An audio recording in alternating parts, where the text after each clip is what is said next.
Hello, good morning. Welcome to my channel Lalok Blogger. আজি মই আপোনালোকৰ ওচৰলৈ এটা ৰেচিপি আনিছো আৰু এই ৰেচিপিটো হৈছে ৰাজমা আৰু এই ৰাজমা মই আজি বনাম অকনমান পাঞ্জাবী ষ্টাইলত গতিকে আহকচোন আমি এই ভিডিওটো আৰম্ভ কৰো। ৰাজমাখিনি সিজাই লৈছো আৰু বিলাহী এটা টুকনিত ঠুকি লৈছো, দুটা কেঁচা জলকীয়া, এটা কেঁচা পিয়াজ, ধনিয়া পাত, ধনিয়া পাউডাৰ, ৰেড চিলি পাউডাৰ। এতিয়া মই কেৰাহীত তেল দি কেৰাহীখন গৰম কৰি লম। কেৰাহী গৰম হৈ গৈছে আৰু ইয়াত দিম মই এতিয়া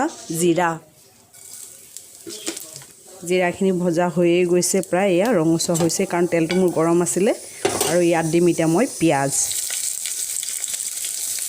আৰু পিয়াজখিনি মই অকমান ৰঙচুৱাকৈ ভাজি লম।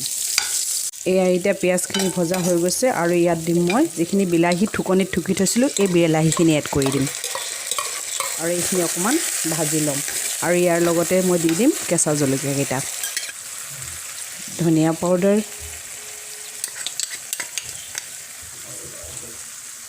ৰেড চিলি পাউডাৰ আৰু হালধি আৰু এইখিনি মই এতিয়া অকণমান ভাজি ল'ম। মই চাহ চামুচেৰে এচামুচ আদা আৰু নহৰুৰ পেষ্ট দিছোঁ আৰু এইখিনি অকণমান আকৌ মই ভাজি ল'ম। এতিয়া এইখিনি মোৰ ভাজি হৈ গৈছে আৰু ইয়াত এড কৰিম মই ৰাজমাখিনি, যিখিনি বইল কৰি থৈছিলোঁ সেই বইল কৰি থোৱা ৰাজমাখিনি আৰু এইখিনি এতিয়া মই প্ৰায় 4 মিনিটৰ পৰা 5 মিনিটলৈকে মই সিজাই ল'ম।